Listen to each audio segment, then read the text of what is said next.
صحیح ہے.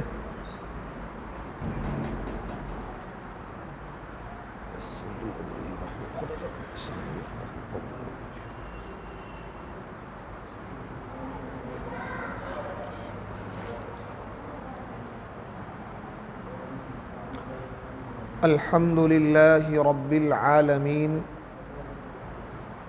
والصلاة والسلام علی سید الانبیاء والمرسلین وعلی آلہ واصحابہ وازواجہ وذریاتہ واہل بیتہ اجمعین اما بعد فقد قال اللہ تبارک وتعالی فی کلامہ المجید والفرقان الحمید اعوذ باللہ من الشیطان الرجیم بسم اللہ الرحمن الرحیم قل ان کنتم تحبون اللہ فاتبعونی صدق اللہ العظیم. میرے دوستوں، نوجوانوں، آج 25ویں شب ہے اور 27 اپریل 2022 کی یہ رات ہے. ہم اور آپ اللہ کے گھر میں جمع ہیں اور یہ رات طاق راتوں میں سے ایک رات ہے، یعنی کہ 25ویں شب ہے. اللہ کے وہاں ہی مقرب ہیں. ان راتوں کے بارے میں نبی علیہ السلام کا یہ ارشاد موجود ہے کہ شب قدر کو رمضان کے اخیر کے عشرے کی طاق راتوں میں تلاش کرو. شب قدر کو رمضان کے اخیر عشرے کی طاق راتوں میں تلاش کرو.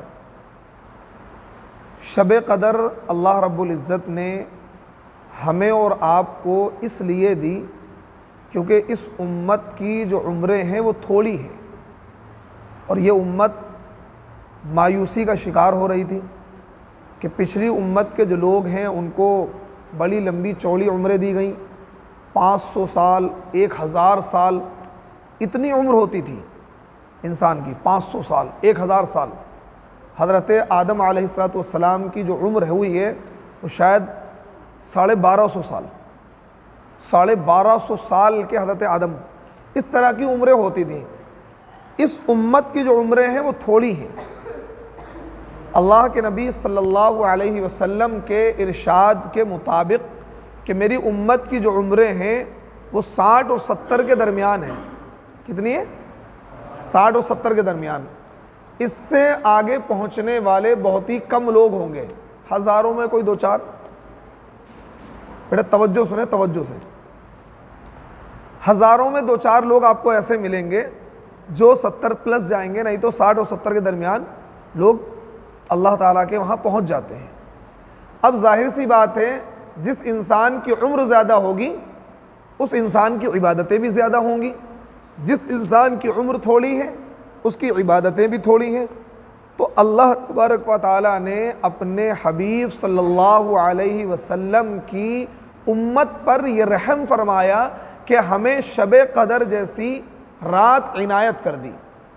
حالانکہ شب قدر کے علاوہ بھی کچھ متبرک راتیں ہیں، لیکن شب قدر کا جو مقام ہے اور وہ کسی رات کا مقام نہیں ہے. شب برات کی رات ہے، عرفہ کی رات ہے، اور جو عید جس کو ہم چاند رات بولتے ہیں، لیلۃ الجائزہ حدیث میں اس کا، وہ رات بھی فضیلت والی رات ہے. لیکن عام طور پر ہمارے وہاں کیا ہوتا ہے، جیسے عید کا چاند نظر آتا ہے تو کیا ہے، بوتل سے جن باہر آ جاتا ہے. بوتل سے جن باہر آ جاتا ہے اور سب بالکل مگن ہو جاتے ہیں. اس دن عشاء کی نماز بھی لوگ نہیں پڑھتے. اور وہ جو پوری رات ہے اس کے بارے میں حدیث میں آتا ہے لیلۃ الجائزہ، جائزے والی رات ہے، بدلہ دینے کی رات ہے. یعنی اس رات کی بھی بڑی فضیلت ہے حدیث میں، لیکن اس رات میں لوگ عبادت نہیں کرتے، نہ اس بارے میں لوگوں کو پتہ ہے. خیر، تو کہنے کا مقصد یہ ہے کہ اللہ تبارک و تعالی نے اس امت کو کچھ مخصوص راتیں دی ہیں کہ جن میں عبادت کرنا بہت زیادہ ثواب کا کام ہے. ان راتوں میں جو سب سے اہم رات ہے، سب سے فضیلت والی رات ہے، جس کی فضیلت ڈائریکٹ قرآن سے ثابت ہے، وہ رات ہے لیلۃ القدر، جس کو ہم اور آپ کہتے ہیں شب قدر۔ کیا کہتے ہیں؟ شب قدر۔ باقاعدہ اللہ رب العزت نے شب قدر کے تعلق سے ایک سورت نازل کر دی، اِنَّا أَنزَلْنَاهُ فِي لَيْلَةِ الْقَدْرِ وَمَا أَدْرَاكَ مَا لَيْلَةُ الْقَدْرِ لیلۃ القدر خیر من الف شہر، خیر من الف شہر، یعنی اس سورت کے اندر لیلۃ القدر کا تعارف اللہ تعالیٰ نے کرایا ہے۔ کیا کرایا؟ اللہ تعالیٰ نے لیلۃ القدر کا، جاؤ بیٹا آپ جاؤ، اللہ تعالیٰ نے لیلۃ القدر کا کیا کرایا ہے؟ تعارف کرایا ہے، اور بتایا ہے کہ لیلۃ القدر کسے کہتے ہیں، کہ لیلۃ القدر وہ رات ہے جو 1000 مہینوں سے افضل ہے، 1000 مہینوں سے افضل ہے۔ تو ہم اور آپ یہاں پر جو جمع ہوئے ہیں، کیونکہ سب لوگ اعتکاف والے ہیں، تو مقصد ہمارا رات میں جاگنے کا کیا ہے؟ ہمیں لیلۃ القدر مل جائے، اور لیلۃ القدر ملنے سے مراد کیا ہے؟ کہ ہم اس رات میں اللہ کی عبادت کرنے والے بن جائیں۔ کیا بن جائیں؟ اللہ کی عبادت کرنے والے بن جائیں، ہمیں اللہ کی عبادت کی زیادہ سے زیادہ توفیق ہو جائے۔ یعنی اگر پورا خلاصہ نکالیں گے ہم اور آپ اپنی زندگی کا اور اپنی بندگی کا، تو کیا ہے؟ اللہ کی اطاعت ہے۔ یعنی ہمارے جو پیدا کرنے کا جو مقصد ہے وہ کیا ہے؟ اللہ کی عبادت۔ کیونکہ قرآن میں اللہ تبارک و تعالیٰ نے کہہ دیا، اطاعت کہہ دیں یا عبادت کہہ دیں، بات ایک ہی، اطاعت بھی عبادت، اطاعت کا نام ہی عبادت ہے۔ بھائی ہم نماز پڑھ رہے ہیں، کیوں پڑھ رہے ہیں؟ اللہ کے حکم کو فالو کر رہے ہیں، اللہ کے حکم کو فالو کرنے کا نام اطاعت ہے اور عبادت ہے۔ خیر، تو اللہ تبارک و تعالیٰ نے ہمیں اور آپ کو پیدا کیا اور اس کا مقصد بھی بتا دیا کہ وَمَا خَلَقْتُ الْجِنَّ وَالْإِنسَ إِلَّا لِيَعْبُدُونَ، کہ میں نے انسانوں کو اور جناتوں کو فقط اپنی عبادت کے لیے پیدا کیا ہے۔ کون کہہ رہا ہے؟ یہ اللہ کہہ رہے ہیں۔ یعنی ہم اور آپ جو دنیا میں بھیجے گئے ہیں، اس بھیجنے کا جو مقصد ہے اللہ نے بیان کر دیا، کیا ہے؟ کہ میں نے انسانوں کو، جناتوں کو اپنی عبادت کے لیے پیدا کیا ہے۔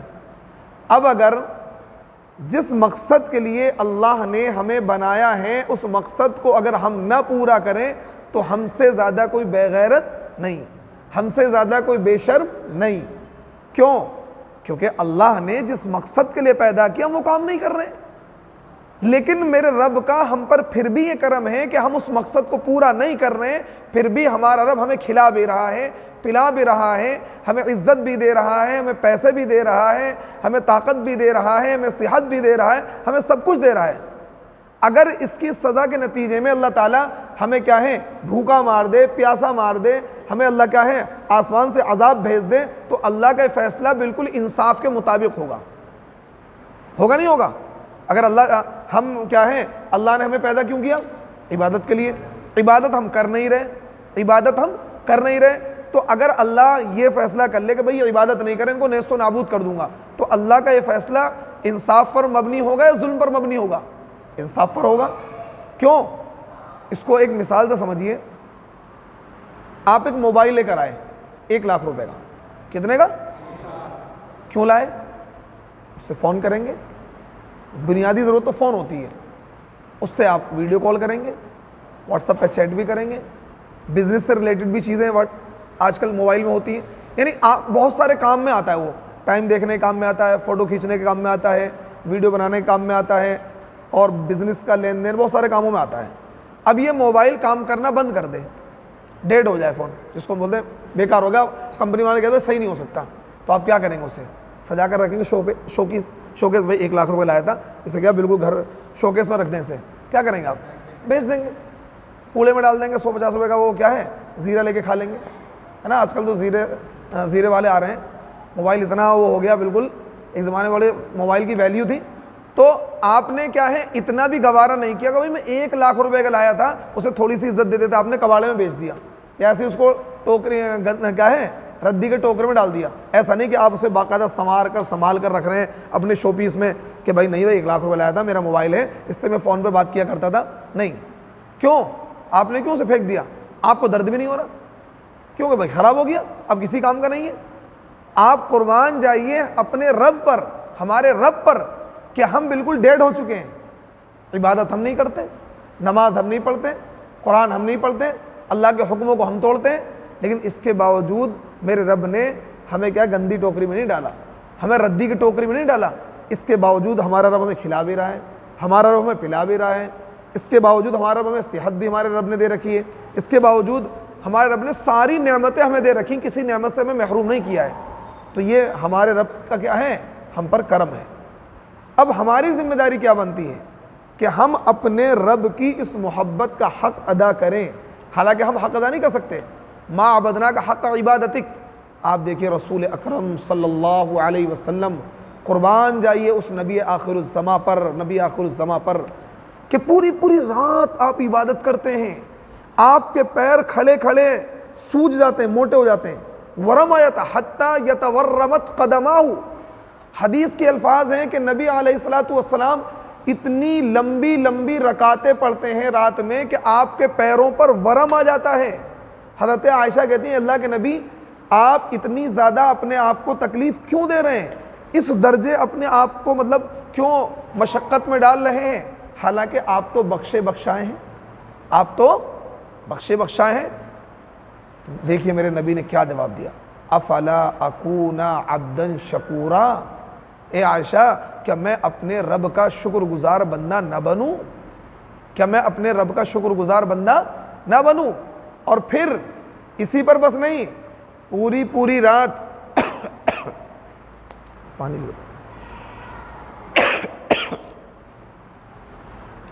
پوری پوری رات نبی علیہ السلام کھڑے ہو کر اللہ کی بارگاہ میں عبادت کرتے ہیں، آپ کے پیروں پر ورم آ جاتا ہے، آپ کے پیروں میں سوجن آ جاتی ہے، لیکن اس کے باوجود نبی علیہ السلام کیا کہتے ہیں، ما عبدناک حق عبادتک، ما عبدناک حق عبادتک، اے میرے رب آپ کی عبادت کا حق میں ادا نہیں کر پایا، آپ کی عبادت کا حق میں ادا نہیں کر پایا۔ الحمدللہ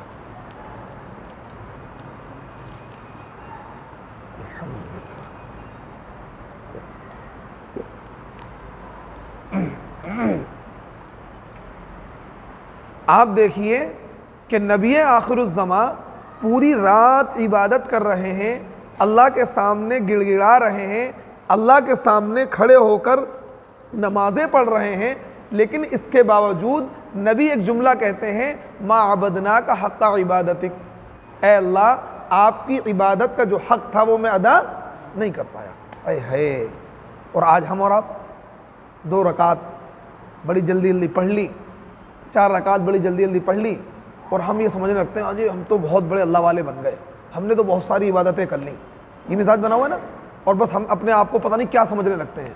نبی آخر الزماں اتنی لمبی لمبی نمازیں پڑھنے کے بعد کیا کہہ رہے ہیں، ما عبدناک حق عبادتک، اے اللہ میں آپ کی عبادت کا حق ادا نہیں کر پایا۔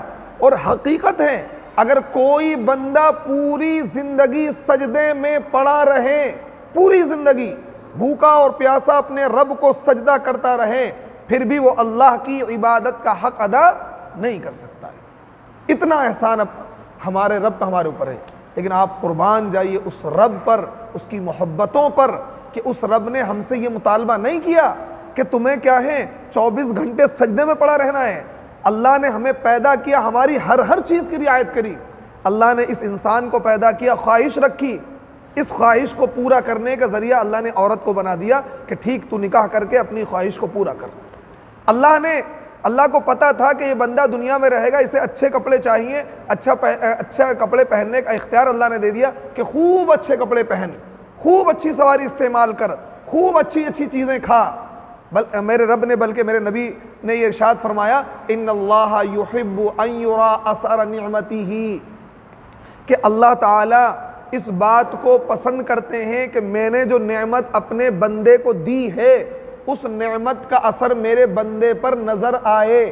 یعنی اگر آپ باحیثیت ہیں، اللہ نے آپ کو مال دیا ہے تو آپ اچھے کپڑے بھی پہنیں، اچھی سواری بھی استعمال کریں، اچھا موبائل بھی استعمال کریں، اچھی گاڑی بھی استعمال کریں، اچھا کھانا بھی استعمال کریں، اس پر اللہ کے وہاں کوئی پکڑ نہیں ہوگی۔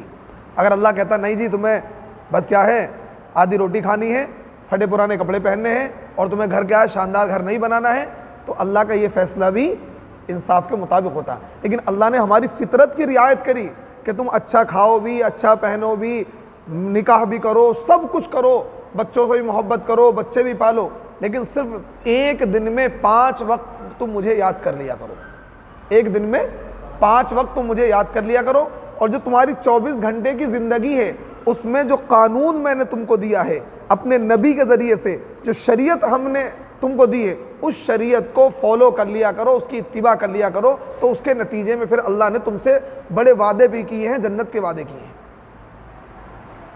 یہ 2 ہی چیزیں اللہ نے بنائی ہیں، جنت اور دوزخ۔ اگر ہم نیک اعمال کریں گے تو ہمیں کیا ملے گی؟ جنت ملے گی، اور اگر ہم نیک اعمال نہیں کریں گے تو ہمیں کیا ملے گی؟ دوزخ ملے گی۔ تو اللہ تبارک و تعالیٰ نے ہمیں اور آپ کو دنیا میں بھیجا ہے، ہمارا اصلی ٹھکانہ کہاں ہے؟ جنت، جس کو علامہ اقبال نے کہا کچھ جو سمجھا میری بات کو رضواں سمجھا، کچھ جو سمجھا میری بات کو رضواں سمجھا، مجھ کو جنت سے نکالا ہوا انسان سمجھا، کچھ جو سمجھا میری بات کو رضواں سمجھا، مجھ کو جنت سے نکالا ہوا انسان سمجھا۔ ہم لوگ جنت سے نکالے ہوئے لوگ ہیں نا۔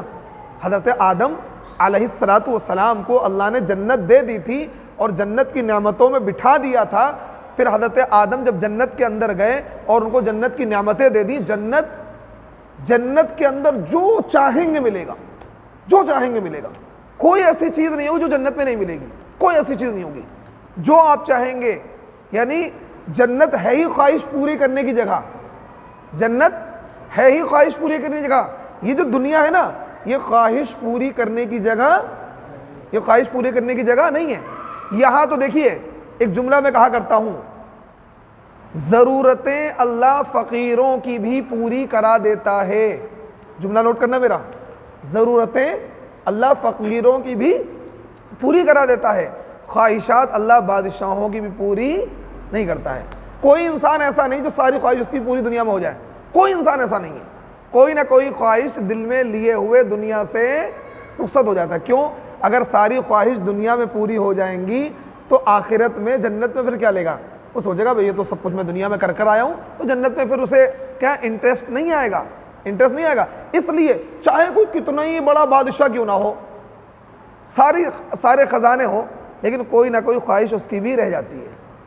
پتہ لگا ساری چیزیں ہیں، سب کچھ ہے، اس کا ایک پروجیکٹ تھا بھئی یہ کر لوں، یہ کروں، اپنی زندگی میں نہیں کر پایا، اس سے پہلے اللہ کی طرف سے بلاوا آ گیا، یہ سب کچھ ہے، بیوی اطاعت گزار نہیں ہے، اولاد اطاعت گزار نہیں ہے، یا ملک کے حالات سازگار نہیں، کچھ بھی ہو سکتا ہے۔ یعنی خواہش تو اللہ تعالیٰ ساری خواہشیں اللہ نہیں پوری کرتا ہے۔ کیوں؟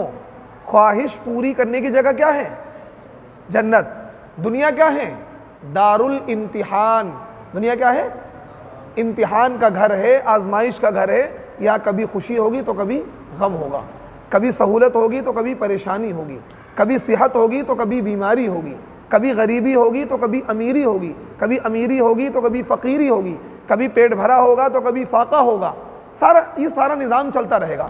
لیکن جنت میں کبھی فقیری نہیں، کبھی غریبی نہیں، کبھی تنگ دستی نہیں، کبھی بیماری نہیں، کبھی کمزوری نہیں، کبھی موت نہیں، کبھی غم نہیں، کبھی نافرمانی نہیں، کچھ نہیں، کوئی نیگیٹیوٹی ہوگی نہیں جنت میں، ساری پازیٹیوٹی ہوگی۔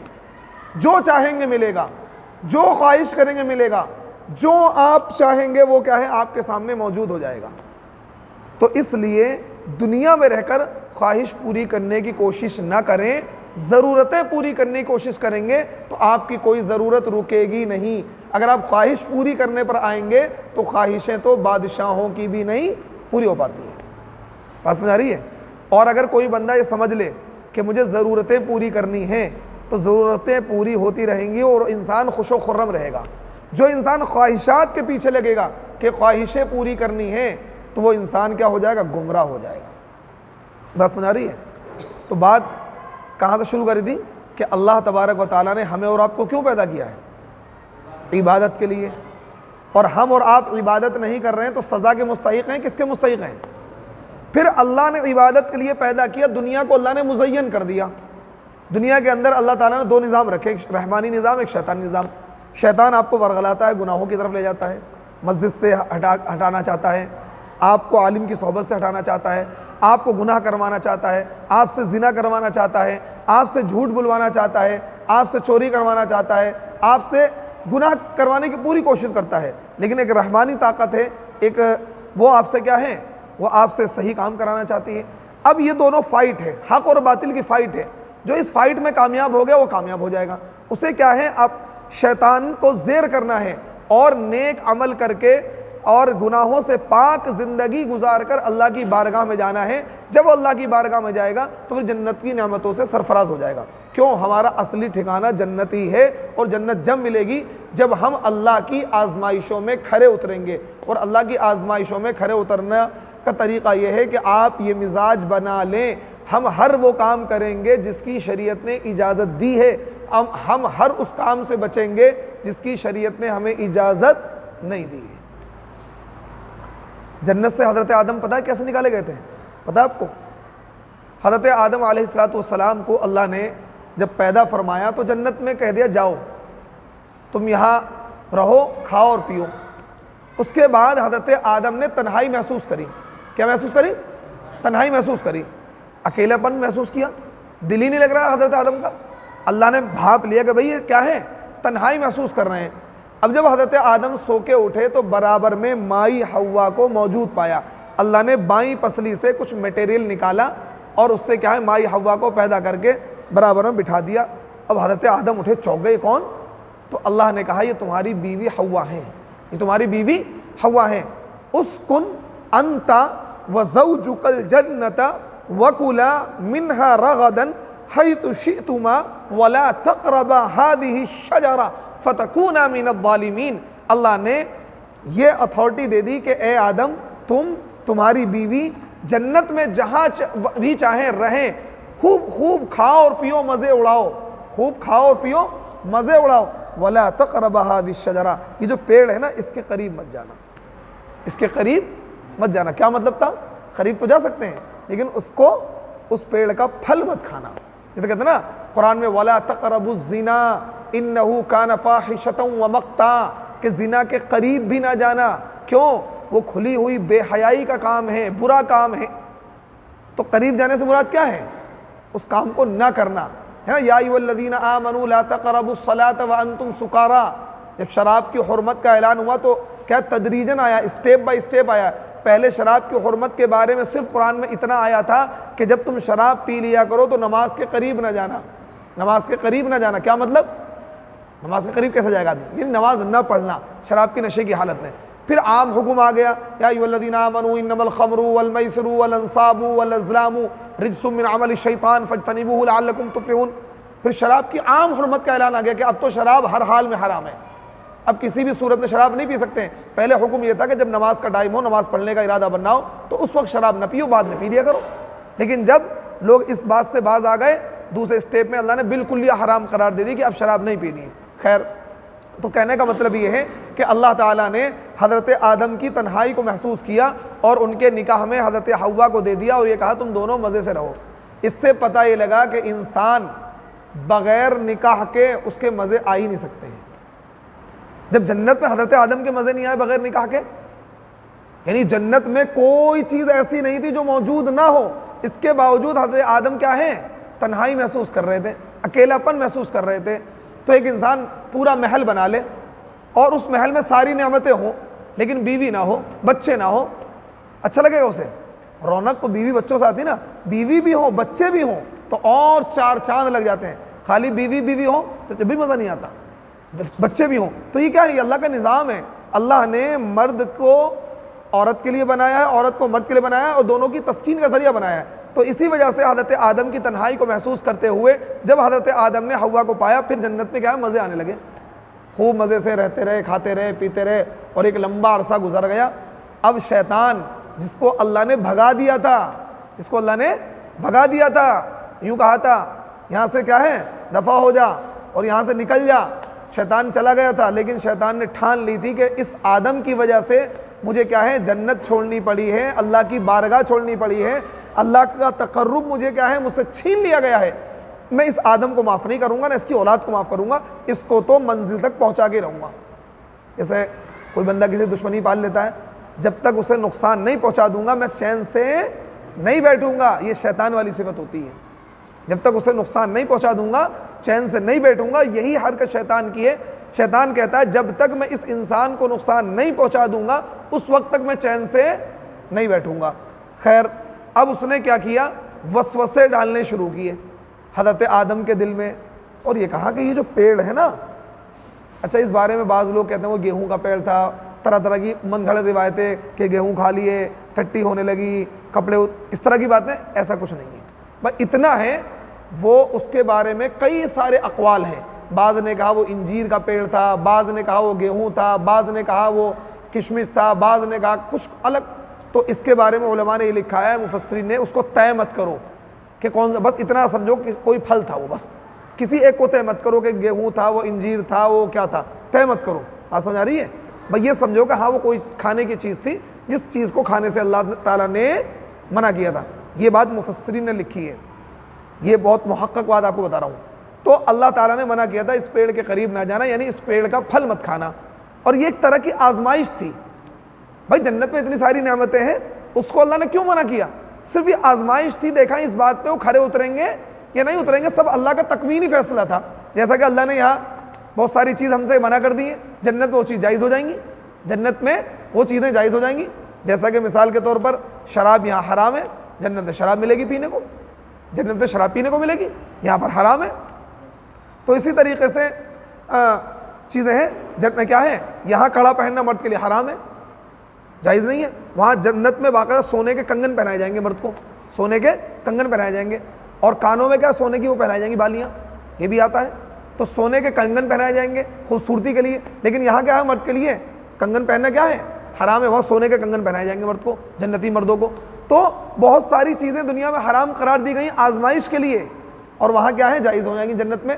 کیوں؟ کیونکہ وہاں کوئی قانون نہیں ہوگا، قانون سے مراد یہ نہیں ہوگا کہ نماز پڑھنی ہے، قرآن کی تلاوت کرنی ہے، بس وہاں نہ تو نماز پڑھنی ہے نہ تو قرآن کی تلاوت کرنی ہے، وہاں تو صرف مزے لینے ہیں، کھاؤ پیو عیش اڑاؤ، کھاؤ پیو عیش اڑاؤ۔ تو دنیا جو ہے وہ کیا ہے، عیش اڑانے کی جگہ نہیں ہے، 60-70 سالہ زندگی عیش بھی اڑاؤ، لیکن اللہ کے حکموں کو توڑ کر عیش نہیں اڑانا۔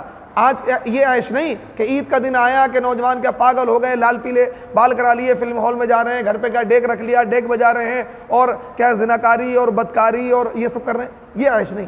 عیش یہ ہے اچھا کھاؤ، اچھا پیو، اچھا پہنو، اور اگر آپ شادی شدہ اپنی بیوی کو لے کے جاؤ، گھماؤ ڈلاؤ، یہ عیش ہے۔ لیکن یہ عیش نہیں کہ آپ ناجائز تعلقات قائم کریں، آپ فلمیں دیکھیں، آپ گانے گائیں، یہ عیش نہیں ہے، یہ کیا ہے، گناہ ہے، یہ گناہ ہے۔ تو کہنے کا مطلب یہ ہے کہ جنت جو ہے وہ عیش مارنے کی جگہ ہوگی، وہاں کیا ہے یہ سب نہیں کرنا ہو، پابندیاں نہیں ہوں گی، جنت میں عیش ہوگا۔ تو خیر حضرت آدم نے وہ پھل کھا لیا، تو اس کے شیطان کے بہکائے میں قرآن میں فَأَزَلَّهُمَا الشَّيْطَانُ عَنْهَا فَأَخْرَجَهُمَا مِمَّا كَانَا فِيهِ، شیطان نے ان کو بہکا دیا، پھسلا دیا، اور جس جگہ میں وہ تھے ان کو نکلوا دیا، اور نکلوانے کے بعد میں حضرت آدم کو اللہ تعالیٰ نے کہا قُلْنَا اهْبِطُوا مِنْهَا جَمِيعًا فَإِمَّا يَأْتِيَنَّكُم مِّنِّي هُدًى فَمَن تَبِعَ هُدَايَ فَلَا خَوْفٌ عَلَيْهِمْ وَلَا هُمْ يَحْزَنُونَ، کہ جاؤ آدم تم یہاں سے اتر جاؤ، تم اور تمہاری اولاد کیا ہے دنیا میں جا کر رہو، ایک متعینہ مدت تک کے لیے تمہارے لیے دنیا میں ٹھکانہ ہے، اور میری طرف سے جب کوئی پیغام پہنچے اس بات کی اتباع کر لینا، مان لینا، جس نے اتباع کر لی تو اس پر کوئی غم اور خوف نہیں ہوگا۔ تو آدم کی وہ اولاد جو اللہ کے پیغام کو مانیں گی تو آخرت میں ان کے اوپر نہ تو کوئی غم ہوگا اور نہ کوئی خوف ہوگا، جنت میں وہ مزے ماریں گے۔ اچھا جنت کی جو نعمتیں ہیں وہ ابد الآباد ہوں گی، ہمیشہ ہمیشہ، کوئی بھی چیز وہاں ختم نہیں ہوگی، نہ تو سب سے پہلی بات انسان کی زندگی نہیں ختم ہوگی، ہمیشہ ہمیشہ رہنا ہی رہنا ہے، کبھی نہیں ختم ہونا، کبھی نہیں مرنا، کبھی نہیں بوڑھا ہونا، کبھی نہیں بیمار ہونا۔ سب 33 سال کے نوجوان پٹھے ہوں گے، بالکل 33 سال، آدمی 33 سال میں جا کر مکمل جوان ہو جاتا ہے، یہ بات یاد رکھنا، 33 سال میں جا کر، اب میں اگر اس سال اکتوبر میں 33 سال کا ہو جاؤں گا، اس سال میں اکتوبر میں 33 سال پورا اب جوان ہو جاؤں گا، اس مرتبہ جو اکتوبر آئے گا 2022 میں پورا جوان ہو جاؤں گا۔ 33 سال میں آدمی پورا فل جوان ہوتا ہے، تو جنتی مردوں کی جو عمر ہوگی مردوں اور عورتوں کی نہیں ہوگی، 33 سال کے سب نوجوان پٹھے ہوں گے اور اتنے ہی رہیں گے, بڑھیں گے نہیں, اتنے ہی رہیں گے ہمیشہ. نہ تو بیماری قریب آئے گی, نہ کوئی نزلہ کھانسی زکام کوئی نہیں, نہ کوئی کمزوری آئے گی. اچھا ہر طرح کی نعمتیں ملیں گی جنتی مردوں کو, جنتی انسانوں کو 4 چیزیں ملیں گی اسپیشلی طور پر. یہ تو بہت ساری نعمتیں ہوں گی. ایک تو کیا ہے, پاکیزہ پانی کی نہر ہوگی, بہت میٹھا اچھا پانی. ایک ملے گی نہر شہد کی نہر, ایک ملے گی کیا ہے دودھ کی نہر, اور ایک ملے گی شراب کی نہر. یہ بدبودار شراب نہیں کہ منہ جیسی بدبو آتی, جس میں پیشاب جیسی بدبو آتی ہے, پتہ نہیں بھائی کیسے پی لیتے ہیں. آپ قریب سے گزر جائیں کسی شرابی سے, مطلب ایسا لگتا ہے آدمی شریف آدمی تو گر کے مر جائے گا, الٹی آ جائے گی اسے. جو شریف عزت دار آدمی ہوگا وہ تو قریب سے گزر جائے تو اس سے بہت برا حال ہو جائے گا اس کا. لیکن جنت کی جو شراب ہوگی بالکل کیا برانڈڈ, بالکل برانڈڈ ہوگی, اور بڑی خوشبودار, مشک و عنبر سے زیادہ خوشبو اس کے اندر ہوگی. اور خوب قرآن میں اس کے بارے میں آتا ہے کہ اس کا ہے اس کے اندر بک بک نہیں ہوگی, یعنی اسے پی کر انسان بک بک نہیں کرے گا, بڑبڑائے گا نہیں. جیسے کہ نا اس نے پی لی, وہ پتہ لگا نالے میں پڑا ہے, نالی کے کنارے پڑا ہے, اسے پتہ ہی نہیں, ادھر اسے ایسا لگ رہا ہے میں کیا ہے جنت میں لیٹا ہوا ہوں, اور پتہ لگا اور کیا ہے نالے کے کنارے لیٹا ہوا, نالی کے اندر پڑا ہوا ہے, کیچڑ منہ میں جا رہی ہے اور بک بک کر رہا ہے, پتہ نہیں کیا کیا بکا جا رہا ہے, کہیں کچھ پتہ ہی نہیں ہے. تو جنت کی جو شراب ہوگی ایک تو خوشبودار, مشک و عنبر سے زیادہ خوشبو ہوگی اس کے اندر, برانڈڈ ہوگی بالکل. اور دوسری چیز کیا ہوگی, اس کے اندر بک بک بالکل نہیں ہوگی. یہ نہیں کہ بندے نے پی لیا اور بک بک کر رہا ہے, اسے پتہ ہی نہیں میں کیا کہہ رہا ہوں, اسے پتہ ہی نہیں میں کہاں پر پڑا ہوا ہوں, اسے پتہ ہی نہیں میں کس سے کیا بول رہا ہوں, میں بیوی سے بات کر رہا ہوں, بھائی سے بات کر رہا ہوں, باپ سے بات کر رہا ہوں, اسے پتہ ہی نہیں. جب ہم چھوٹے چھوٹے تھے ایک شرابی کو واقعہ یاد آ گیا. ہم ایک جگہ کرائے پر رہتے تھے بھجن پورے میں, تو بھائی وہاں ایک شرابی تھا تو ہندو, روزانہ وہ شراب پی کر آتا تھا, اور آنے کے بعد میں روزانہ اپنے بچوں سے, بیوی سے, سب سے پٹتا تھا. بیٹی بھی مارتی تھی, بیوی بھی مارتی تھی, دونوں بیٹے مارتے تھے. اچھا مارتے کیوں تھے, وہ آتے ہی سب کو گالیاں بکتا تھا پورے محلے میں. اب ظاہر سی بات ہے محلے والے کون سن لیں گے, تو پھر محلے والے لڑتے تھے, وہ اپنے باپ کو پھر مارتے تھے وہ. اور پتہ لگا کبھی وہ نالے میں پڑا ہوا ملتا تھا, کبھی نالی میں پڑا ہوا ملتا تھا, اور کبھی مطلب کتے کو لے آتا اس کو چومنے لگتا تھا, کبھی کتے کو چوم رہا ہے, ارے میری لڑکی, اس طرح کی باتیں کرتا تھا. کیوں؟ کیونکہ دنیا کی جو شراب اس میں بک بک ہے, کیا ہے انسان کی عقل کام نہیں کرتی ہے, عقل سے بالکل پیدل ہو جاتا ہے, اپنی عزت کو, اپنی عقل کو کھو بیٹھتا ہے. لیکن جنت کی جو شراب ہوگی وہ پاکیزہ ہوگی, خوشبودار ہوگی, مشک و عنبر سے بہتر خوشبو ہوگی, اور اس کے اندر سب سے پہلی بات یہ بک بک نہیں ہوگی. یعنی آپ کتنی پی لیں لیکن آپ اپنے ہوش و حواس میں رہیں گے, آپ اپنے ہوش و حواس میں رہیں گے بالکل سٹیک. جیسے میں گفتگو کر رہا ہوں اسی طریقے سے آپ اس انسان کیا بات چیت کرے گا. اچھا وہاں کی جو نعمتیں ہیں قرآن پاک میں آتا ہے کلما رزقوا منہا من ثمرۃ الرزق, جنتیوں کو پھل پیش کیا جائے گا. کلما رزقوا منہا من ثمرۃ الرزق واتوا به متشابہا, یعنی ایک پھل پیش کیا گیا کہ بھائی کھاؤ, بندہ کھائے گا, تھوڑی دیر کے بعد بالکل اسی جیسا ملتا جلتا پھل آ جائے گا, کہے گا ابھی تو کھایا تھا میں نے, ارے کھا بھائی کھا, دیکھ اس کا ذائقہ بالکل متشابہ ہوں گے, شکلاً ایک جیسے ہوں گے. آم کھایا پھر آم آ گیا, کہے گا نہیں کھاؤ, وہ تو بھی متشابہہ, ایک جیسا پھل دیا جائے گا, لیکن جب وہ کھائے گا تو ذائقہ بالکل ڈیفرنٹ ہوگا, بالکل ڈیفرنٹ, یعنی بالکل شکل صورت ایک جیسی لیکن ذائقہ بالکل ڈیفرنٹ ہوگا, اور ہر چیز کوالٹی والی ہوگی. اچھا جنت میں یہ نہیں, آپ نے سوچا جی بھائی مجھے کیا ہے آج بکری کے گوشت کے کباب چاہیے, ران کے گوشت کے کباب, بس سوچا آپ نے, بن کر تیار ہو کر آ گئے. یہ نہیں کہ جی بھٹی لگانی پڑے گی, جنت میں دھواں ہوا نہیں ہوگا کبھی سوچو کہ بھٹی لگا کے کباب سیکو گے. وہاں تو بنے بنائے کیا برانڈڈ چیزیں ملیں گی آپ کو, ریڈی میڈ چیزیں سب. آپ نے سوچا یار انگور کھاؤں, انگور کا درخت سامنے آ جائے گا, آپ توڑ لو اپنے ہاتھوں سے. آپ سوچو یار سیب کھانے کو دل چاہ رہا ہے, کشمیری سیب بڑھیا والے, کشمیر تو مثال دے رہا ہوں, دنیا جنت کی اور دنیا کی کوئی کمپیریزن نہیں, کوئی کمپیریزن نہیں. ما لا عین رات ولا اذن سمعت ولا خطر علی قلب بشر, یعنی انسان جنت کی نعمتوں کو سوچ بھی نہیں سکتا ہے.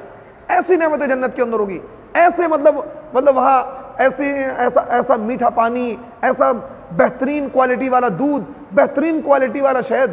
یہاں ملاوٹ والا شہد نہیں ہوگا جو ڈاور کا آ رہا شہد, یا یہ جو بیچنے آتے ہیں, بہترین کوالٹی والا شہد, خوشبودار شہد, اور بہترین خوشبودار شراب, بہترین خوشبودار پانی, بہترین خوشبودار کیا ہے دودھ ہوگا, بہترین دودھ ہوگا. اچھا پھر دنیا میں انسان کو جو بھی نعمتیں ملتی ہیں، انسان کتنا ہی مالدار کیوں نہ ہو، مالدار انسان کا توکل زیادہ کمزور ہوتا ہے، وہ ہر وقت ڈرا رہتا ہے کاروبار بند نہ ہو جائے، فیکٹری بند نہ ہو جائے، لیبر بھاگ نہ جائے، یہ ٹینڈر چھوٹ نہ جائے، کبھی ایسا نہ ہو کہ یار آج مال ہے مال کھا رہا ہوں کل کو پیسے ختم نہ ہو جائے، یہ ڈر لگا رہتا ہے، یار آج تو بڑا تندرست توانا ہوں کل کو صحت چلی جائے، خوب کھلائی پلائی کرتا ہے، خوب سیب اور گنے اور رس پیتا ہے، خوب کشتے پشتے کھاتا ہے تاکہ صحت ختم نہ ہو جائے، لیکن ختم ہونی ہے ایک نہ ایک دن، ڈر لگا رہتا ہے۔ لیکن جنت میں ان ڈروں سے آپ پاک ہوں گے، نہ تو اس بات کا ڈر کہ بڑھاپا آ جائے گا، نہ تو اس بات کا ڈر کہ موت آ جائے گی، نہ تو اس بات کا ڈر کہ بھائی کیا ہے زیادہ سیب کھا لیا تو صبح کیا ہے دست ہو جائیں گے، زیادہ پپیتا کھا لیا تو صبح کیا ہے لوز موشن ہو جائیں گے، نہ تو وہاں بیماری کا ڈر، نہ وہاں بڑھاپے کا ڈر، وہاں نعمت نہ موت کا ڈر، اور نہ وہاں نعمت کے چھننے کا ڈر۔ یعنی جو بھی نعمت ہوگی ہمیشہ ہمیشہ کے لیے ہوگی۔ اگر آپ کو باغ دے دیے گئے جنت کے تو باغ آپ کے ہمیشہ ہمیشہ کے لیے ہیں، یہ نہیں آپ کا دل چاہ رہا ہے، اب میرا دل چاہ رہا ہے کہ میں دسہری آم کھاؤں، اس وقت تو دسہری ملے گی نہیں، میرا دل چاہ رہا ہے چوسا آم کھاؤں، ابھی کہ ہمیں تو چوسا بھی ملے گا نہیں کیونکہ ابھی تو موسم ہی نہیں ہے، لیکن وہاں ایسا نہیں ہوگا، جس موسم میں جس وقت میں جب آپ جو چیز چاہیں گے وہ آپ کو ملے گی اور آپ کے سامنے حاضر ہو جائے گی۔ بیوی جتنی یہاں ہوں گی وہی تو ملیں گی، باقی حوریں ملیں گی۔ بھائی یہاں دو کرو گے تو دو وہاں مل جائیں گی، اس لیے کہہ رہا ہوں چار چار کرو تاکہ چار وہاں ملیں، اس لیے کہتے ہیں بھائی ایک سے زائد کرو۔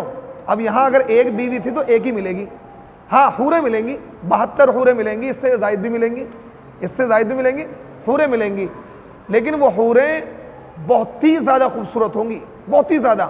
قرآن وحور عین کا امثال اللؤلؤ المکنون، یعنی اتنی خوبصورت ہوں گی، اتنی جیسے حفاظت سے رکھا ہوا موتی، اتنی خوبصورت، یعنی اتنی خوبصورت ہوں گی جو ان کی پنڈلیاں ہوں گی نا، پنڈلیوں کے اندر جو ہڈی ہے، ہڈی کے اندر جو گودا ہے جس کو ہم نلہ بول دیتے ہیں، اس کے اندر جو گودا ہوتا ہے جو ہم کھاتے ہیں بڑے شوق سے، وہ بھی نظر آ رہا ہوگا۔ یعنی ان کے گورے پن کا یہ عالم ہوگا کہ مطلب وہ جو ان کی پنڈلی کے اندر ہڈی کے اندر گودا، گورے پن کے اندر وہ گودا بھی نظر آ رہا ہوگا، اتنی گوری چٹی ہو رہی ہوں گی۔ چاہیے نہیں چاہیے؟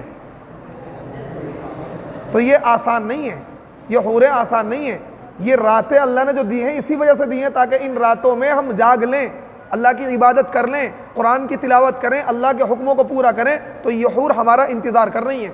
اور جنت جو ہے ہر رمضان میں سجائی جاتی ہے، باقاعدہ ہر رمضان میں جنت سجائی جاتی ہے، وہ جنتی حوریں، اور جنت ہمارا انتظار کر رہی ہے، وہ جنتی حوریں اور جنت کی نعمتیں ہمارا انتظار کر رہی ہیں کہ کب آئیں گے، اور باقاعدہ ان حوروں سے نکاح ہوگا، وہ حوریں آپ کے نکاح میں دی جائیں گی، اور یہ دنیا کی عورت ہوگی اس کو بھی اللہ ان سے زیادہ خوبصورت بنا دے گا۔ تو اس بات سے پریشان ہونے کی ضرورت نہیں ہے، یہاں تم نے فیئر اینڈ لولی بہت ساری خراب کر دی، لیکن وہاں کسی فیئر اینڈ لولی کی ضرورت نہیں پڑے گی، وہاں تو کیا ہے آٹومیٹکلی طور پر اللہ تعالیٰ بالکل خوبصورت بنا دے گا، اور پھر جنت میں حسن کا بازار بھی لگے گا، جنت میں حسن کا بازار لگے گا، جو آپ خوبصورت جو باقاعدہ چہرے لگے ہوں گے، کون سا چہرہ آپ کو چاہیے، کون سا ماڈل چاہیے، جو ماڈل آپ اختیار کریں گے وہ ماڈل آپ کو ملے گا۔ آپ چاہیں گے میری بیوی ایسی ہو جائے ویسی ہو جائے گی، آپ چاہیں گے، یعنی دنیا کی جو حوریں ہوں گی وہ حوریں اتنی خوبصورت اتنی پاکیزہ ہوں گی کہ آتا ہے کہ اگر وہ پانی میں تھوک دے پانی شہد سے زیادہ میٹھا ہو جائے، لیکن جو دنیا کی آپ کی بیوی ہوگی اگر وہ بھی جنتی ہوگی تو کیا ہے وہ ان سے زیادہ خوبصورت ہوگی۔ اب جنت کی نعمتیں ہیں، جنت میں سب کچھ ملے گا۔ اب نوجوانوں کے دلوں میں خیال آتا ہے الگ الگ طریقے سے، میرے دل میں بھی آتا تھا، بتاؤں گا کیا خیال آتا تھا۔ میں ایک زمانہ کرکٹ کا بہت شوقین تھا، ایک زمانہ، بلکہ یوں کہہ لیجیے میں مولوی نہیں بننا چاہتا تھا، میں کرکٹر بننا چاہتا تھا، لیکن میرے نصیب میں مولوی بننا تھا، اور یہ میرے رب کا مجھ پر کرم ہے کہ اللہ تعالیٰ نے مجھے علم کی دولت سے نوازا، میرے رب کا کرم ہے، میرے ماں باپ کی دعاؤں کا نتیجہ ہے۔ میرا شوق تھا میں کرکٹر بنوں، تو جب جنت کا تذکرہ آتا تھا تو میں تو یہ سوچتا تھا، اپنے دل کی بات بتا رہا ہوں کہ بھائی میں تو اللہ تعالیٰ سے کہوں گا فیروز شاہ کوٹلا کی طرح گراؤنڈ بنا کے مجھے دے دو اور ایک ٹیم دے دو، بیٹنگ کرتا رہوں بس، آؤٹ نہ ہوں بیٹنگ کرتا رہوں، چوکے چھکے مارتا رہوں، بیٹنگ کرنے بہت شوق تھا۔ تو اس طریقے کا ذہن تھا، مطلب یہ بار بار ذہن میں بات آتی بھائی وہاں کرکٹ کھیلنے کو ملے گا نہیں ملے گا، اپنے استاد سے سوال کر لیتے تھے حضرت وہاں کہ حاجی ملے گا۔ ایسی جنت کی نعمتوں کا تذکرہ قاری طیب صاحب دارالعلوم دیوبند کے بہت بڑے عالم گزرے ہیں، دارالعلوم دیوبند کے محترم یعنی مولانا قاسم نانوتوی کے پوتے قاری طیب صاحب، حالانکہ مولانا تھے لیکن قاری کے نام سے مشہور تھے، دارالعلوم دیوبند کے تقریباً غالباً 50 سال محتمم رہے وہ دارالعلوم دیوبند کے، 1982 میں ان کا انتقال ہوا ہے، بہت بڑے عالم گزرے، بہت بڑے عالم، اتنے زبردست خطیب تھے کہ 6 گھنٹے بیان کرتے تھے اور لوگ ان کے بیان میں بور نہیں ہوتے تھے، ایسا بیان کرتے تھے قاری تیز صاحب۔ تو خیر حضرت قاری صاحب کسی گاؤں دیہات میں، مظفر نگر کا جو علاقہ، اس علاقے میں حضرت کے بیان ہوتے رہتے تھے۔ اچھا اس علاقے میں سادگی بھی، اکھڑپنا بھی بہت ہے، سیدھے سادھے گاؤں دیہات کے لوگ ہوتے ہیں۔ تو قاری صاحب جنت کی نعمتوں پر بیان کر رہے تھے، ایک بڑے میں کھڑے ہو گئے، اجی مولوی صاحب یہ تو بتاؤ جنت میں حقہ ملے گا نہیں ملے گا؟ اب ظاہر بات ہے بھوکے سے پوچھو 2 اور 2 کتنے، کہتا 4 روٹی۔ اگر کسی بھوکے سے کہو 2 اور 2 کتنے، کہتا ہے 4 روٹی، کہ اس کے ذہن میں روٹی گھوم رہی ہے۔ تو اب اس نے کھڑے ہو کر مجمع عام میں، اجی قاری صاحب یہ بتاؤ، دیہاتی آدمی ہوتے ہیں، یہ بتاؤ کہ وہاں جنت میں کیا ہے، حقہ ملے گا نہیں ملے گا؟ قاری صاحب جی بالکل ملے گا، جو چاہو گا ملے گا، لیکن بھیا اسے جلانے کے لیے جہنم میں جانا پڑے گا۔ اجی پھر تو نہ چاہیے، پھر تو نہ چاہیے بھائی آگ تو جنت میں ہوگی نہیں، اور حقہ تو آگ سے چلتا ہے، اگر حقہ تو دے دیں گے اللہ تعالیٰ، لیکن اسے سلگانے کے لیے پہلے جہنم میں جانا پڑے گا۔ اجی پھر تو نہ چاہیے۔ تو اس لیے جب انسان کے سامنے تذکرہ ہوتا ہے تو انسان اصل میں انسان زمانے عمر کے اعتبار سے اپڈیٹ ہوتا ہے، میچورٹی آتی ہے۔ جیسے ایک زمانہ تھا کرکٹ کا، ایک جنون تھا، میں آپ کو بتا دوں 14-15 سال کی عمر تھی جب میں کشمیری گیٹ میں پڑھا کرتا تھا، مولویت کا میرا دوسرا تیسرا سال تھا۔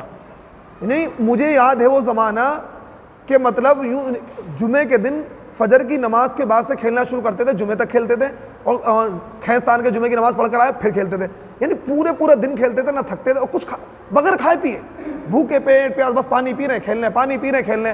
حتیٰ کہ کئی مرتبہ ایسا ہوتا تھا مئی جون کی چلچلاتی دھوپ اور اتنی گرمی کہ کئی مرتبہ نکسیر چھوٹ جاتی تھی، بس نل پہ گئے پانی تھوڑا ڈالا پھر آگے کھیلنے لگے۔ آج اگر کوئی مجھ سے یہ کہے کہ مفتی صاحب 1 لاکھ روپے تمہیں دے رہا ہوں اور تم مئی جون کی دھوپ میں کیا 2 گھنٹے میرے ساتھ کھیلو، میں کہوں بھائی تو 50 لاکھ دے گا جب بھی نہیں جاؤں گا میں۔ اور ایک زمانہ وہ تھا کہ اتنا جنون تھا کہ مطلب اگر کوئی منع بھی کرتا اس وقت میں سب سے بڑا دشمن وہ تھا جو ہمیں منع کر دیتا کہ بھائی تم یہ کھیل نہ کھیلو، سب سے بڑا دشمن وہ نظر آتا تھا۔ تو انسان جیسے جیسے اپڈیٹ ہوتا رہتا ہے، عمر بڑھتی رہتی ہے، میچیور ہوتا رہتا ہے، اس کی ترجیحات بدلتی رہتی ہیں۔ تو اس لیے جنت میں ساری نعمتیں ملیں گی، لیکن واہیات باتیں ذہن میں سوالات آئیں گے، اگر چاہیں گے تو وہ مل جائے گا، لیکن جب آپ وہاں جائیں گے تو وہ چیز آپ کی ترجیح نہیں ہوگی۔ آپ نہیں چاہو گے جی مجھے کرکٹ ملے، آپ نہیں چاہو گے جی مجھے PUBG کھیلنے کو ملے، آپ کے دل میں خیال بھی نہیں آئے گا۔ یہ تو ہینچ ہے، ہینچ۔ ان ساری دنیا کے جو کھیل ہیں، کود ہیں، یہ دنیا کے جو بھی شوق ہیں، اب اگر کوئی اسمیک یا کہنے لگے جی مفتی صاحب اسمیک ملے گی نہیں ملے گی، اس کے ذہن میں سوال آئے گا، کیونکہ اس کو تو صبح سے شام 2 پیس چاہیے۔ کوئی پوے والا پوچھنا کہ شراب، ہاں شراب تو ملے گی لیکن یہ والی نہیں ملے گی، وہاں تو پاکیزہ ملے گی۔ اب کوئی بندہ سگریٹ کا شوقین ہے، اب اس کے ذہن میں فوراً سگریٹ کا سوال آئے گا، بھائی پتہ نہیں سگریٹ ملے گی نہیں ملے گی، تو بھائی ان چیزوں کا خیال بھی نہیں آئے گا وہاں۔ جب جنت کی بہترین شاندار نعمتیں مل جائیں گی، وہاں دودھ کی نہر، پاکیزہ شراب کی نہر، اور شہد کی نہر، اور پانی کی نہر، اور دنیا بھر کے فروٹس، دنیا بھر کے پھل، اور دنیا بھر کی نعمتیں، جو انسان چاہے گا۔ ایک انسان چاہے گا مجھے کیا ہے بٹیر کے کباب چاہیے، بن کے حاضر ہے، کھاؤ جی، اور پھر بس آپ کو ایک ڈکار آئے گی کھانا ہضم، نہ ٹوائلٹ، نہ پیشاب، نہ رال، نہ الٹی، نہ تھوک، نہ کچھ نہیں، بس ایک ڈکار آئی سارا کھانا ہضم، پھر دوبارہ بھوک لگ گئی پھر کھاؤ جی۔ اور ایک یعنی جنتی جو مرد ہوں گے ان کو دنیا کے مردوں سے کہیں زیادہ گنا طاقت عطا کی جائے گی، کہیں زیادہ گنا طاقت عطا کی جائے گی، جبھی تو مطلب انسان کیا ہے۔ اچھا اب دیکھیے اس میں ایک بات قرآن میں اللہ نے ارشاد فرمایا، دنیا کی جو ہماری بیویاں ہیں یہ کیا ہیں، ان کو اللہ تعالیٰ اطاعت گزار بنا دے گا۔ وہ لوگ جن کی بیویاں نافرمان ہیں انہیں پریشان ہونے کی بالکل ضرورت نہیں ہے، بس 60-70 سال تک ہی آپ کو پریشان کریں گے، اس سے زیادہ نہیں کریں گے جب تک آپ کی آنکھ کھلی ہوئی ہے۔ مرنے کے بعد بالکل کیا سیدھی ہو جائیں گی، آپ کہیں گے دن تو وہ کہیں گی دن، آپ کہیں گے رات تو وہ کہیں گی رات۔ کیوں؟ جنت میں نافرمانی کا کوئی تصور ہے ہی نہیں، جنت میں وہ بیویاں بھی اطاعت گزار بن جائیں گی، جس کو قرآن نے کہا کہ وَلَهُمْ فِيهَا أَزْوَاجٌ مُطَهَّرَةٌ وَهُمْ فِيهَا خَالِدُونَ، اور جنت میں پاکیزہ بیویاں ہوں گی۔ پاکیزہ کی وضاحت مفسرین یہ کرتے ہیں ظاہری اور باطنی، اندر کی اور ظاہر کی، مزاج کی، اخلاق کی، کردار کی، ہر طرح کی گندگیوں سے عورت کو پاک کر دیا جائے گا، اور ایک اطاعت گزار بیوی بن کر وہاں زندگی وہ گزارے گی۔ سمجھ آ رہی ہے؟ اور خدا نخواستہ اگر یہ نہ ہوتا اور ہمیشہ آدمی یہاں تو صبر کر لیتا، چل بھائی تھوڑی سی زندگی ہے، کیونکہ دیکھیے دنیا میں ایسا ہوتا ہے عورت کو اللہ نے ایسی فطرت دی ہے کہ عورت کے مزاج میں اللہ کے نبی نے کہا ٹیڑھی پسلی سے پیدا، اس کو سیدھا کرنے کی کوشش نہ کرو، سیدھا کرو گے تو ٹوٹ جائے گی۔ ایک موقع پر غالباً ایک صحابی رسول کا واقعہ ہے، ان کی بیوی ان کو ستا رہی تھی، ان کی بیوی ان کو ستا رہی تھی، اور تو وہ گئے امیر المومنین حضرت عمر کے پاس شکایت لے کر. کہاں گئے؟ امیر المومنین حضرت عمر کے پاس شکایت لے کر.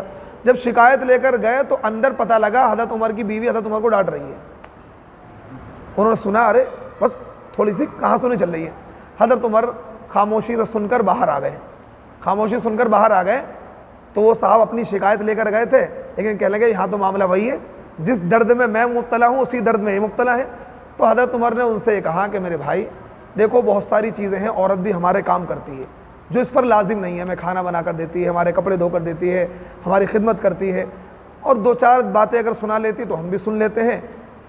چند دن کی بات ہے، نہ یہ رہے گی نہ ہم رہیں گے، نہ یہ رہے گی نہ ہم رہیں گے. چند دن کی بات ہے، بہت سارے کام ہمارے وہ ہے جو ایکسٹرا کرتی ہے، اس کے اوپر لازم نہیں ہے. ہمارے کپڑے دھو کر پہنا رہی ہے، یہ اس پر لازم تھوڑی ہے. کھانا بنا کر کھلا رہی ہے، ہماری خدمت کر رہی ہے، بہت سارے کام کرتی ہے، دکھ درد میں ساتھ رہتی ہے. اگر دو چار باتیں سنا دیتی ہے، چند دن کی بات ہے، نہ وہ رہے گی نہ ہم رہیں گے. تو آدمی صبر کر لیتا ہے کہ بھائی چل بھائی چند دن کی بات ہے، ایک وقت آئے گا انسان کو دنیا سے جانا ہی جانا ہے. لیکن اگر یہ ہوتا کہ جنت میں ملے گی اور مزاج ایسا ہی رہے گا، پھر تو آدمی کہتا بھائی اب تو مصیبت آ گئی، کیونکہ وہاں تو ہمیشہ ہمیشہ رہنا ہے. لیکن اللہ نے کہہ دیا پریشان ہونے کی ضرورت نہیں ہے. وَلَهُمْ فِيهَا أَزْوَاجٌ مُطَهَّرَةٌ، اور وہاں جنت میں پاکیزہ بیویاں دی جائیں گی، اور یہ پاکیزہ بیویاں جو ہوں گی ہر طرح کی اخلاقی اور کرداری گندگیوں سے بھی پاک ہوں گی، یعنی بالکل صحیح اور سالم اور اطاعت گزار بن جائیں گی. آپ جو کہیں گے وہ یہ اطاعت کریں گی، اطاعت کریں گی. تو دیکھیے جنت کی نعمتیں ہر انسان کو چاہیے، اور کوئی انسان ایسا نہیں جو جنت نہیں چاہتا. لیکن میرے دوست ایک بات یاد رکھنا، آج مسلمان غفلت کا شکار ہیں. جنت اتنی آسان نہیں ہے، جنت ایسی اوپر نہیں رکھی ہوئی ہے کہ جنت مل جائے گی. یہ بات یاد رکھنا، اگر جنت اتنی آسان ہوتی تو حضرت فاطمہ پوری رات نبی کی بیٹی ہیں، نبی کی بیٹی ہیں، پوری رات مصلی پر بیٹھ کر کیا ہے 2 رکعت میں صبح کر دیتی ہیں، اور کہتی ہیں اللہ رات اتنی چھوٹی ہے، یعنی پوری رات اللہ کی عبادت کر رہی ہیں. کیوں کر رہی ہیں؟ وہ تو نبی کی بیٹی ہیں. اور آج ہم ذرا سے 2-4 رکعتیں نماز پڑھ لیتے ہیں، ہم تو کیا ہے، ہم دوسروں پر تنقیدیں شروع کر دیتے ہیں، دوسروں پر لان تان شروع کر دیتے ہیں. نہیں میرے بھائی، جنت اتنی آسان نہیں ہے. اگر جنت اتنی آسان ہوتی تو صحابہ راتوں کو کیوں گڑ گڑا رہے ہیں؟ صحابہ راتوں کو کیوں رو رہے ہیں؟ صحابہ اپنی فکر میں اتنے مبتلا کیوں ہیں؟ جنت اعمال کی بنیاد پر ملے گی، کیونکہ قرآن پاک میں جہاں کہیں بھی اللہ تعالیٰ نے جنت کا تذکرہ کیا ہے تو وہاں پر اللہ تعالیٰ نے ایمان اور نیک عمل کا تذکرہ کیا ہے. اِلَّا الَّذِينَ آمَنُوا وَعَمِلُوا الصَّالِحَاتِ، وہ لوگ جو ایمان لائے نیک عمل کیے. وَبَشِّرِ الَّذِينَ آمَنُوا وَعَمِلُوا الصَّالِحَاتِ، آپ بشارت دے دیجئے ان لوگوں کو جو ایمان لائے نیک عمل کیے. یعنی اولین مرحلے میں سب سے پہلے ٹائم جنت میں وہی لوگ جائیں گے جو کیا ہیں، ایمان کے ساتھ ساتھ جنہوں نے نیک عمل بھی کیے ہوں گے. اور جن لوگوں نے، دیکھیں یہ تو کنفرم ہے، جن لوگوں نے ایمان کو قبول کیا جنت تو وہ بھی جائیں گے، لیکن پہلی مرتبہ میں نہیں جائیں گے. پہلے اپنے سزاؤں اپنے گناہوں کی سزا بھگتیں گے، اس کے بعد جائیں گے. اب آدمی سوچتا ہے اجی کوئی بات نہیں، سزا ملے گی، جانا تو جنت میں ہی ہے. میرے دوست اتنا آسان نہیں ہے، اتنا آسان نہیں ہے. بخار آ جاتا ذرا سا، ایک دن کتنی تکلیف ہوتی ہے. آدمی بڑا ہٹا کٹا نوجوان بھی ایک دن میں ہل جاتا ہے اور چاہتا بس جلدی سے بخار اتر جائے. ذرا سا آدمی کہیں سے جل جائے، اتنا سا ذرا سا ایک جل جائے، کتنی پریشانی ہوتی ہے، آدمی بے چین ہو جاتا ہے. اب لگا لو وہ آگ جو ہزاروں سال سے دہکائی جا رہی ہے، وقودها الناس والحجارہ، کہ جس کا ایندھن انسان اور پتھر ہوں گے، اور اس جہنم میں اگر ڈالا گیا، انسان سوچتا ہے کوئی بات نہیں جہنم میں ڈالے جائیں گے، بعد میں تو جنت میں ڈالے جائیں گے. یہ تھاٹ کیوں ہے، یہ سوچ کیوں ہے؟ آپ اس کو ہلکے میں لے رہے ہیں. جہنم کے نام سے پناہ مانگتے تھے صحابہ، خوف زدہ ہو جاتے تھے کہ جہنم میں کیا ہوگا. جب دنیا کی ذرا سی 43 ڈگری ٹمپریچر نہیں جھیلا جاتا ہے، دھوپ میں کام نہیں کیا جاتا ہے، تو وہ آگ جو ہزاروں سال سے دہکائی جا رہی ہے، اس آگ میں کیسے آپ وقت گزاریں گے؟ اور یہاں کی طرح دن نہیں ہو، 50,000 سال کا ایک دن ہوگا. کتنا؟ 50,000 سال کا ایک دن. اگر ایک دن کی بھی سزا بھول گئی پھر کیا ہوگا؟ بات سمجھ آ رہی ہے؟ تو اس لیے یہ جو آج مسلمانوں کا مزاج بنا ہوا ہے، جی جنت میں تو ہم جائیں گے، ایک میں دیکھتا ہوں مینٹلٹی بنی ہوئی ہے جی مسلمانوں کو جنت ملے گی. جنت اتنی آسان ہوتی تو صحابہ کیا ہیں، اتنی دین کے لیے محنتیں نہ کرتے، اتنی کیا ہیں جد و جہد نہ کرتے کہ راتوں میں اللہ کے حضور گڑ گڑاتے ہیں اور صبح کو جہاد کرتے ہیں، صبح کو دشمنوں کا مقابلہ کرتے ہیں، اتنی عبادت کرتے ہیں. آج ہم بالکل آسان سمجھتے ہیں. تو اس لیے اگر جنت کی نعمت چاہیے تو اپنے نفس کو کنٹرول کرنا ہوگا، اپنی خواہشات کو روکنا ہوگا، اپنے نفس کے تابع ہو کر مت چلیے۔ شریعت کا جب بھی حکم آ جائے سر تسلیم خم ہے۔ شریعت کا جب بھی حکم آ جائے کہ شریعت یہ کہتی ہے، قرآن یہ کہتا ہے، حدیث یہ کہتی ہے، نبی یہ کہتے ہیں، تو وہاں پر کیا کر لیں؟ سر جھکا لیں بالکل کہ ٹھیک ہے جی شریعت کا حکم ہے تو مان لیں گے۔ اپنی عقل نہ چلائیں، اپنے کیا ہے اپنی خواہش کو نہ پورا کریں، شریعت کے فالوور بن جائیں، شریعت کی اتباع کرنے والے بن جائیں، نبی کی اتباع کرنے والے بن جائیں، قرآن کی اتباع کرنے والے بن جائیں، اور یہ مزاج بنا لیں ہم ہر وہ کام کریں گے جس کا اللہ نے حکم دیا ہے، ہر اس کام سے بچیں گے جس کام سے اللہ تعالیٰ نے ہمیں روکا ہے، تو انشاءاللہ جنت آپ کی پکی ہے۔ جنت چاہیے؟ بس دو باتیں کر لینا، انشاءاللہ جنت تمہاری پکی ہے۔ بس دو باتیں، زیادہ نہیں، دو باتیں۔ پہلی بات تو یہ ہے کہ آپ جن چیزوں کو اللہ نے حلال قرار دیا ہے آپ ان کام کو کریں، اس میں کوئی رکاوٹ نہیں ہے۔ جن چیزوں سے اللہ نے روکا ہے ان چیزوں سے بچ جائیں، بس جنت پکی ہے۔ دو ہی کام کرنے ہیں، جن چیزوں کا حکم دیا کریں، نماز کا حکم دیا نماز پڑھیں، قرآن کی تلاوت کا حکم دیا تلاوت کریں، زکوٰۃ کو ادا کرنے کا حکم دیا زکوٰۃ ادا کریں، حج کرنے کا حکم دیا حج کریں اگر ٹائم آ جائے اور آپ کے پاس مال ہو، صدقہ دینے کا حکم دیا صدقہ کریں، ماں باپ کی اطاعت کرنے کا حکم دیا اطاعت کریں، علماء کی عزت کرنے کا حکم اللہ نے دیا، اللہ کے نبی نے دیا ہے اس کو کریں، بڑوں کی عزت کرنے کا حکم اللہ کے نبی نے دیا ہے اس کو پورا کریں، چھوٹوں پر شفقت کرنے کا حکم دیا اس کو کریں، اللہ نے شراب سے منع کیا شراب سے بچیں، نماز چھوڑنے سے بچیں، جھوٹ سے بچیں، غیبت سے بچیں، چغلی سے بچیں، اور خلاف شریعت کام کرنے سے بچیں۔ یہ خلاصہ دین کا، جن چیزوں کا حکم دے دیا ان کو کریں، جن چیزوں سے منع کر دیا ان کو نہ کریں، انشاءاللہ جنت پکی ہے۔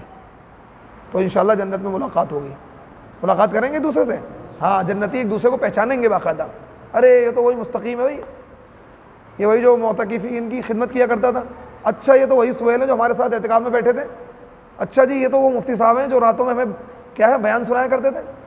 سب آپس میں ایک دوسرے کو پہچانیں گے، ایک دوسرے کو پہچانیں گے، لیکن کچھ لوگ ایسے ہوں گے جو کیا ہیں جنت میں نہیں جائیں گے، اور جنتی لوگ ان کو دیکھیں گے، اوہو یار یہ جنت میں نہیں گئے، حیرت کریں گے، پھر ان سے سوال کریں گے، پھر ان سے فی جناتی یتساءلون عن المجرمین ما سلککم فی سقر، جنتی دوزخیوں آپس میں وہ آمنے سامنے ہوگا معاملہ، اور بالکل کیا ہے پردے سارے ہٹے ہوئے ہوں گے، پوچھیں میں کیا ہوا کیسے یہاں پہنچ گئے، تم تو مسلمان تھے، تو کیا جواب دیں گے؟ قالوا لم نک من المصلین ولم نک نطعم المسکین، پہچانیں گے۔ ہاں قرآن کہہ رہا ہے، قرآن سورہ مدثر کے اندر فی جنات یتساءلون عن المجرمین ما سلککم فی سقر، جنتی لوگ دوزخیوں سے پوچھیں گے ارے بھائی کس چیز نے تمہیں جہنم میں پہنچا دیا، تم تو مسلمان تھے، تو کہیں گے قالوا لم نک من المصلین، ہم نماز نہیں پڑھتے تھے۔ یہ نہیں کہیں گے کہ جن زکوٰۃ نہیں دیتے تھے میں نہیں کرے، سب سے پہلا جواب کیا ہوگا؟ قالوا لم نک من المصلین، ہم نماز نہیں پڑھتے تھے، ولم نک نطعم المسکین، اور ہم کیا ہیں غریبوں کو کھانا نہیں کھلاتے تھے۔ اس سے پتہ یہ لگا کہ آپ یعنی جو آپ کو اللہ نے اللہ کا حکم یہ ہے کہ آپ نماز کی پابندی کریں، اور دوسرا یہ کہ اگر اللہ نے مال دیا ہے تو اس مال میں غریبوں کا حصہ رکھیں، آپ اس مال کو مسجدوں میں مدرسوں میں غریبوں پر یتیموں پر بیواؤں پر مسکینوں پر مہمانوں پر رشتہ داروں پر اعزاء و اقارب پر خرچ کریں، نہیں تو پھر وہاں آپ کیا کہیں گے؟ لم نک من المصلین ولم نک نطعم المسکین۔ اچھا دو چیزوں کا تذکرہ کیا گیا ہے بھائی، نماز کا اور غریبوں کو مسکینوں کو کھانا کھلانے کا۔ بھائی دوزخی کیا کہے گا؟ میں نماز نہیں پڑھتا تھا اور کیا کرتا تھا؟ مسکینوں کو کھانا نہیں کھلاتا تھا۔ دو ہی عبادتیں اہم ہیں، ایک جانی عبادت ایک مالی عبادت، ایک جانی عبادت ایک مالی۔ جانی عبادت میں سب سے زیادہ اہم نماز ہے، تو جانی عبادت اور بھی حج میں بھی جان لگتا ہے لیکن دونوں ہیں، جان اور مال دونوں لگتا ہے حج میں۔ جانی عبادت میں سب سے اہم عبادت کون سی؟ نماز۔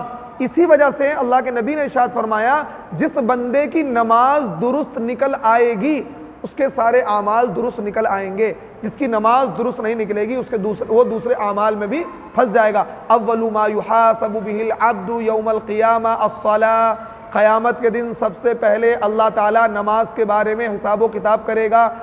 جس کے کیا ہے نماز درست نکل آئے گی دوسرے اعمال بھی درست نکل آئیں گے، اور جس کی نماز درست نہیں نکلے گی اس کے دوسرے اعمال بھی درست نہیں نکلیں گے۔ ایک بات اور دوسری عبادت کیا؟ مالی عبادت۔ دو ہی عبادتیں ہیں مین، ایک جانی ایک مالی۔ مالی عبادت میں کیا آتا ہے؟ غریبوں پر خرچ کرنا، مسکینوں پر خرچ کرنا۔ تو اس لیے اور جو انسان نماز پڑھے گا، یاد رکھنا، جو انسان دل کے ساتھ اللہ کا حکم سمجھتے ہوئے نماز کا پابند ہوگا تو پوری شریعت کا پابند ہوگا۔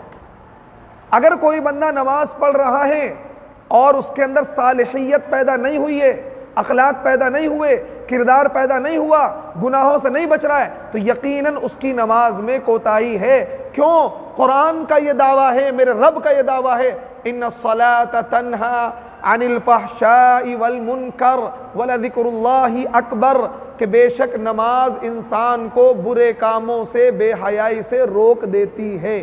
اگر کوئی بندہ آپ دیکھ رہے ہیں کہ نماز تو پانچوں وقت ہی پڑھتا ہے لیکن اخلاق نام کی کوئی چیز نہیں ہے، جھوٹ بھی بولتا ہے، فریب بھی کرتا ہے، غیبت بھی کرتا ہے، چغلی بھی کرتا ہے، بدکاری بھی کر لیتا ہے، تو سمجھ لینا اس کی نماز میں کمی ہے، نماز اچھی نہیں ہے۔ جس بندے کی نماز صحیح ہوگی وہ اس کی نماز اس کو ہر طرح کے گناہ سے بچا لے گی، اور یہ حقیقت ہے، یہ میں نہیں کہہ رہا ہوں، یہ قرآن کہہ رہا ہے کہ نماز انسان کو بری باتوں سے، بے حیائی سے روک لیتی ہے۔ اب اگر آپ کسی بندے کو یہ دیکھیں، بندہ نماز تو پڑھتا ہے لیکن کیا ہے، اس کے اعمال ٹھیک نہیں ہیں، تو یقیناً یا تو وہ عادت کی بنیاد پر نماز پڑھ رہا ہے، اللہ کے حکم اور محبت کی بنیاد پر نماز نہیں پڑھ رہا ہے۔ اگر اللہ کے حکم اور محبت کی بنیاد پر نماز پڑھتا تو یقیناً وہ کسی کا دل بھی نہیں دکھاتا، یقیناً وہ کسی کی غیبت بھی نہیں کرتا، یقیناً وہ چوری بھی نہیں کرتا، یقیناً وہ کسی کی بے ایمانی بھی نہیں کرتا، یقیناً کیا ہے، ہر برے کام سے بچنے کی کوشش کرتا۔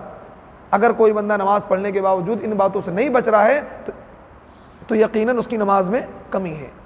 اللہ تبارک و تعالی مجھے، تمام حاضرین کو، تمام ناظرین کو، تمام سامعین کو اعمال صالحہ کی توفیق عطا فرمائے، اور جنت میں اللہ ہم سب کو اعلیٰ مقام عطا فرمائے۔ جب ہمارے خاتمے کا وقت آئے اس وقت اللہ ہمیں کیا ہے، ہماری زبان پر کلمہ جاری فرمائے۔ تو دیکھیے یہ عبادت کی رات ہے، یہ مختصراً گفتگو کر دی گئی شوق پیدا کرنے کے لیے۔ یہ عبادت کی رات ہے، یا تقریر اور وعظ و نصیحت کی رات نہیں ہے، صرف شوق پیدا کرنے کے لیے۔ اب جو باقی کا وقت ہے اس میں آپ ذکر کریں، قرآن کی تلاوت کریں، استغفار کریں، اللہ تعالیٰ سے اپنے گناہوں سے معافی مانگیں، تہجد پڑھیں، قضائے عمری پڑھ لیں، جو آپ کا دل کرے۔ کوئی ایک عبادت مخصوص نہیں ہے، اب پوری رات آپ کو کیا ہے، اللہ اللہ کرنا ہے، اور اس کے بعد کیا ہے، پھر سحری وغیرہ کھا کر روزہ رکھنا ہے۔ کریں گے انشاءاللہ؟